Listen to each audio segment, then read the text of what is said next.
Hello everyone, welcome to Lever Guns 50. Today we're going to be checking out this rifle right here, and this is an 1874 Sharps.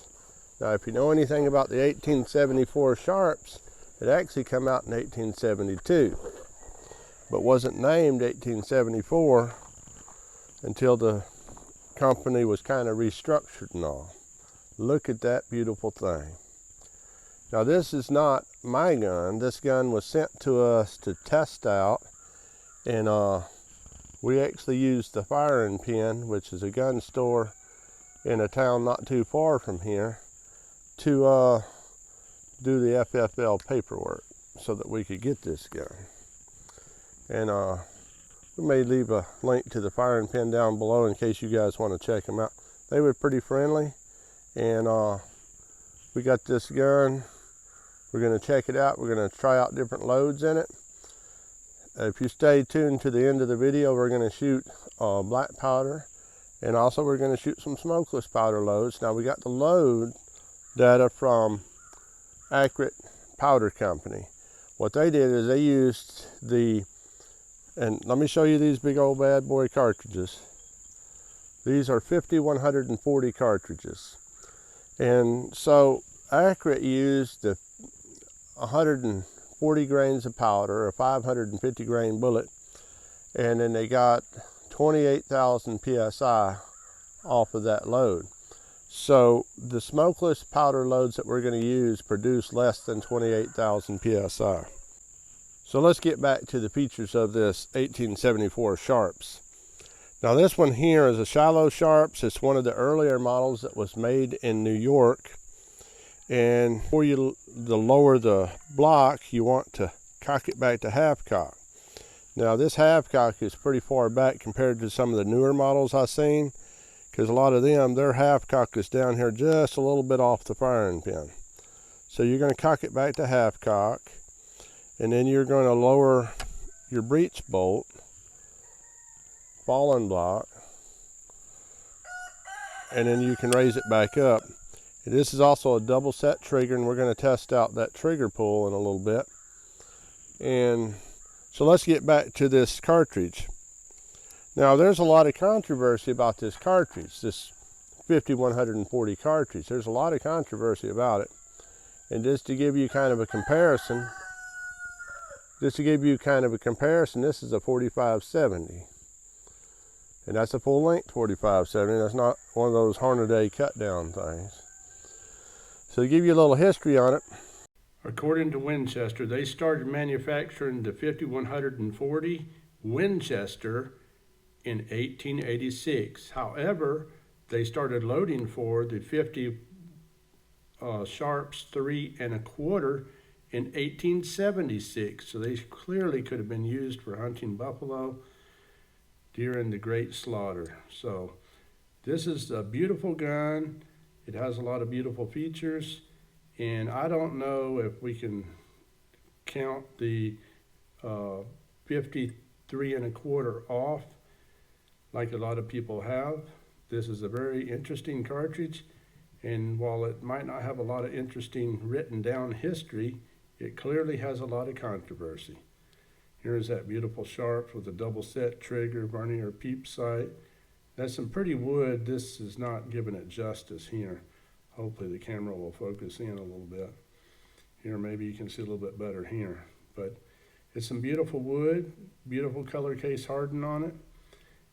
And I think this gun would have been made between the 1970s and 83 or something, because they quit making them in New York somewhere about that time. This right here, you push in this little pin, and then you can switch that lever around and take that pin out and pull your bolt and everything out of the gun. Here you can see through the barrel with the breech block down. Right there you can see through it. You can see light at the end of the tunnel. And that kind of gives you an idea that that thing is pretty easy to clean. I mean, once you drop that breech block down, or fallen block, depending on how you like to call it, you got a straight shot clear through the barrel, and you can actually bore sight it real easy like that. Okay, the gun was manufactured in New York between 1976 and 1983. So this is made between that period of time. Here's the double set triggers. The front trigger pull is 6 pounds. If you set the back trigger and then pull the front trigger, it's a hair trigger. You can't even read, it doesn't even read anything. It's like you can barely touch it and it goes off. So unless you're target shooting, I would just use the single trigger. So this thing has a 30-inch barrel. It weighs 9 pounds, 9 ounces. So let's take a closer look at this 1874 Sharps and see how it works. So let me show you its features.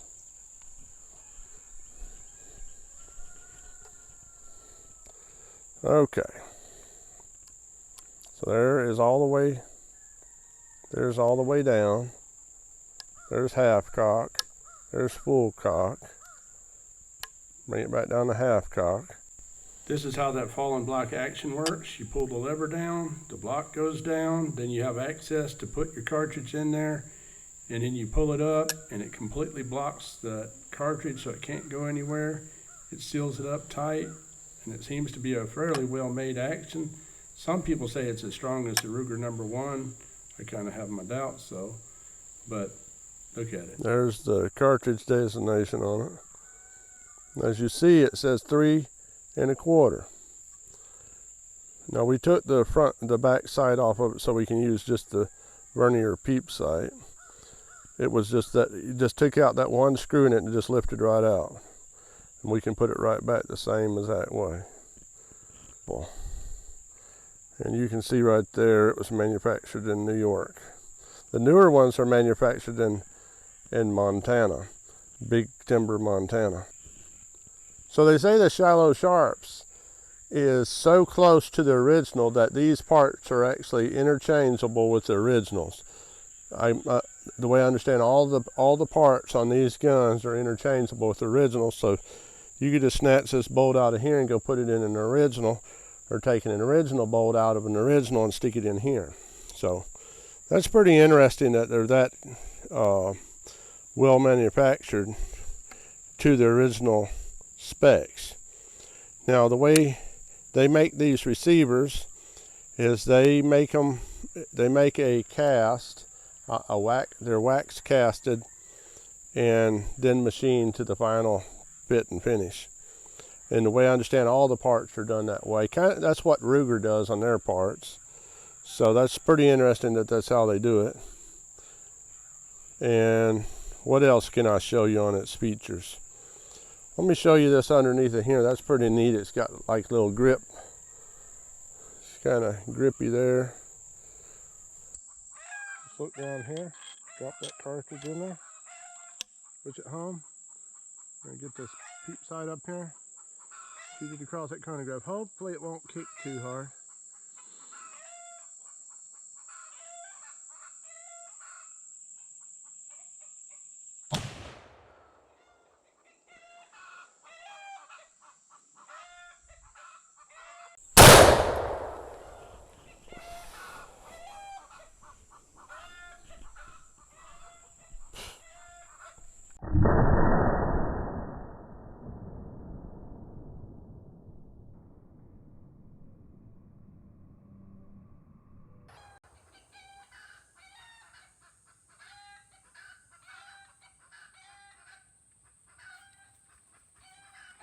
A lot of smoke.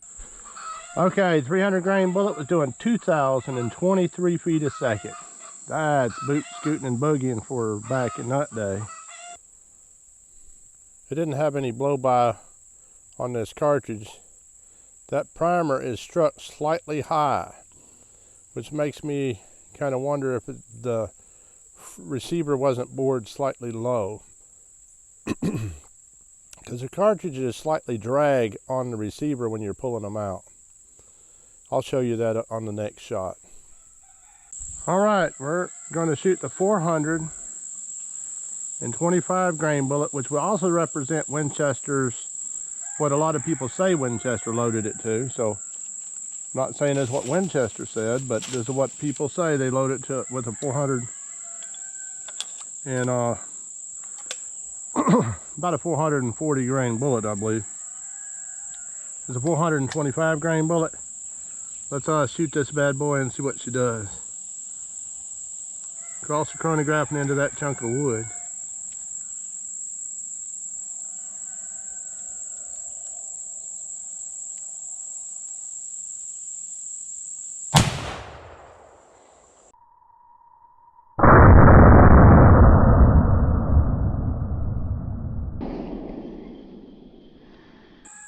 Let's see what if we caught the velocity of that.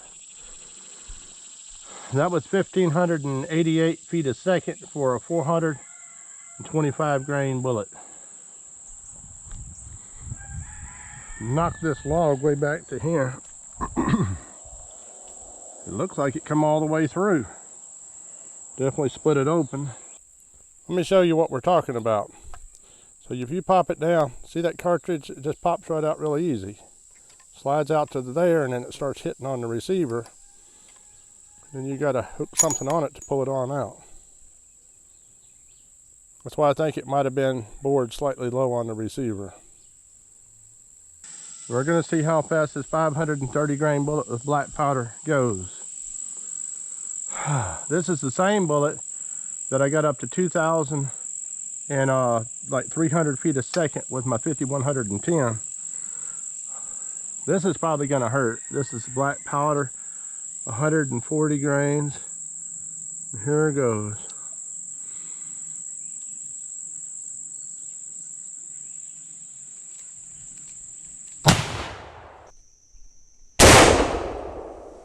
That wasn't too bad. Let's see. 1,590 feet a second with a 530 grain bullet. This is going to be a 530 grain bullet as well. I'm going to shoot it into that log and see what it does. Now I'm still not using any padding for my shoulder. Because so far, you know, I shoot a lot of big bore guns that kick really hard. So far it's not bothering me any.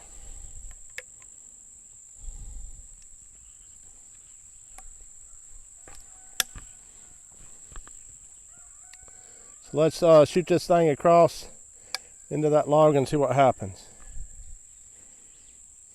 Hopefully I got the sights dialed in pretty good.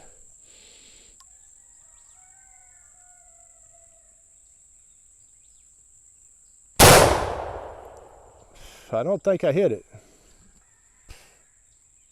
This thing throws some smoke.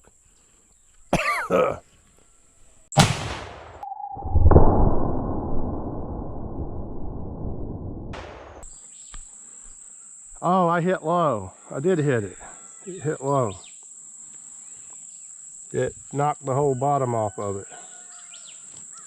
But it just went right through there, tore up the table, and knocked that chunk off. There's some bullets over there in the bank.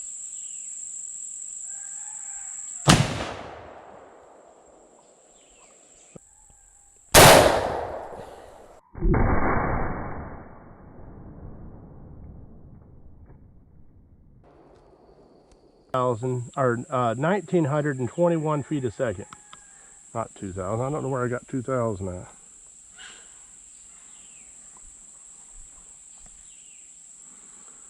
So it knocked that log for a loop. It come through it too right there. You can see it ripped through it. Yep, it's not in there. It's over there in the bank somewhere. All right, now we are shooting another one of those lead bullets. And this one here is loaded with smokeless powder. So we're gonna see how fast that bad boy goes. And this one here is the same one. In our 86, we got it up to almost 2,300 feet a second. Now this is loaded to safe 53 1/4 sharps level.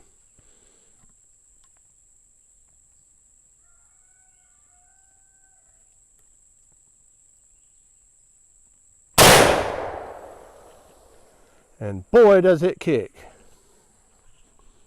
Let's see how fast it got up to.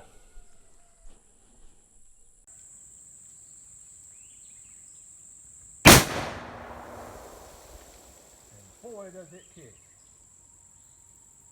Let's see how fast it got up to. All right, we're going to try a 350 grain bullet across the chronograph and see what kind of velocity it gets with smokeless powder.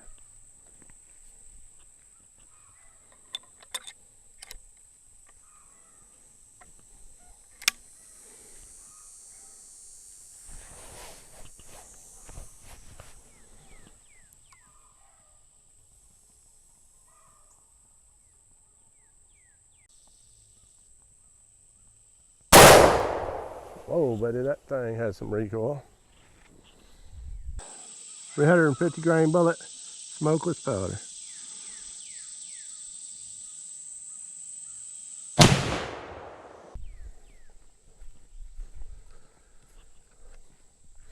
Okay, 2,329 feet a second.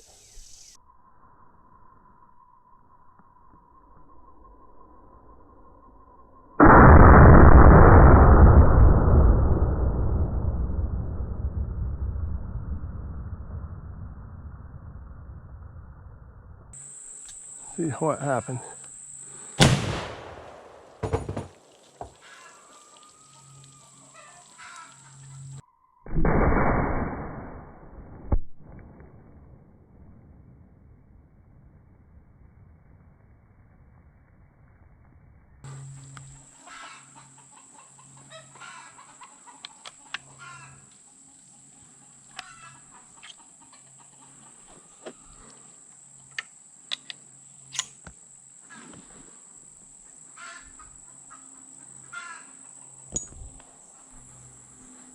All right. So I'd say it stopped in this one, or not. So let's see. Now it tore out the top of it, looks like. I think it tore out the top and kept on going. So we'll have to load that up and shoot it again.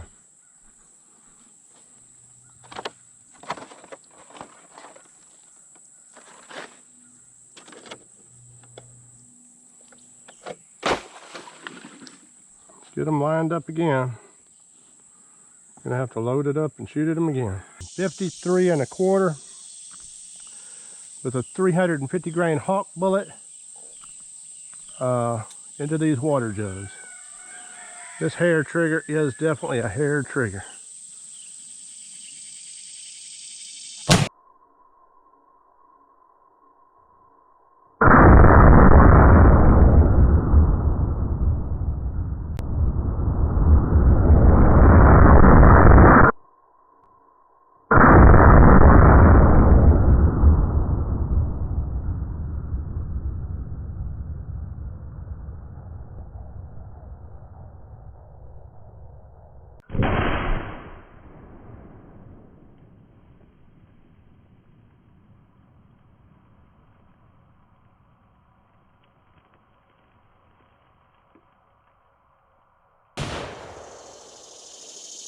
I mean a hair trigger.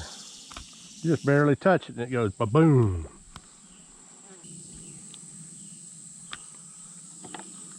Well, we got one jug left. These jugs are pretty much blown to pieces.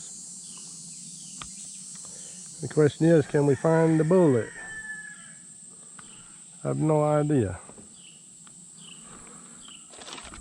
Kind of looks like the bullet might be coming through the side of that one. It looks like it was busted to pieces because there's a lot of shrapnel coming through it. So, looks to me like